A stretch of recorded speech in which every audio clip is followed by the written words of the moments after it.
खत्म कर रही है। सर मैं मान गया आपकी बात, मैं कह रहा हूं बीजेपी को हम आज की इस चर्चा में मान लेते हैं वो ओबीसी विरोधी है, ठीक है, हम मान लेते हैं। अब इसके बाद चलते हैं कि ओपी राजभर कह रहे हैं कि अखिलेश यादव के पास आ जाओ। अखिलेश यादव ने क्या किया है ओबीसी के लिए, बता दीजिए मुझे, गैर यादव ओबीसी के लिए। देखिए, मैं मायावती जी के साथ था। मायावती जी से जब मैंने इसे सवाल जवाब मुझे किए, मैंने मायावती जी से जब ये सवाल किया, उन्होंने कहा कि तुम बहुत नुकसान करते हो। हमने कहा कि बहन जी, अगर समाज को आपने हिस्सा दिया होता तो ये समाज आपके साथ रहता।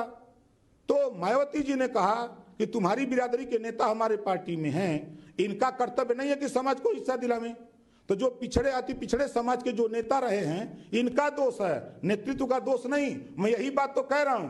जैसे मैं उदाहरण देता हूं, जब भारतीय जनता पार्टी आज की डेट में सर आप मान रहे हैं ना कि आपके पास अखिलेश यादव के 10 काम नहीं है गिनाने के लिए जो उन्होंने गैर यादव ओबीसी के लिए किए हों, आप नहीं गिना पाए। आप मानिए कि मेरे पास अभी नहीं है।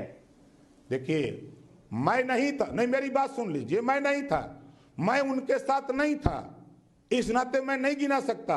लेकिन मैं आज हूं, सरकार बनने दीजिए और गिना दूंगा। आप फिर हमसे मुलाकात होगी, मैं आपको गिनाते चलूंगा कि देखो ये अति पिछड़ों के लिए काम हो रहा है, अति पिछड़ों के लिए हो रहा है, अति पिछड़ों के लिए। राजभर साहब एक प्रश्न और पूछा जाएगा। राजभर साहब एक प्रश्न और पूछा जाएगा।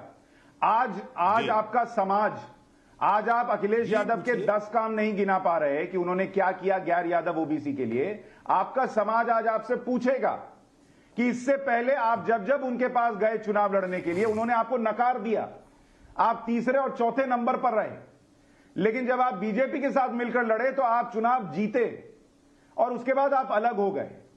आज आपका समाज आपसे पूछेगा कि जब हमने आपको जिताया और आप जिसके साथ रहे उसको आपने छोड़ दिया और आप उसके साथ जा रहे हो जिसका 10 काम नहीं गिना सकते, तो मैं आपके साथ क्यों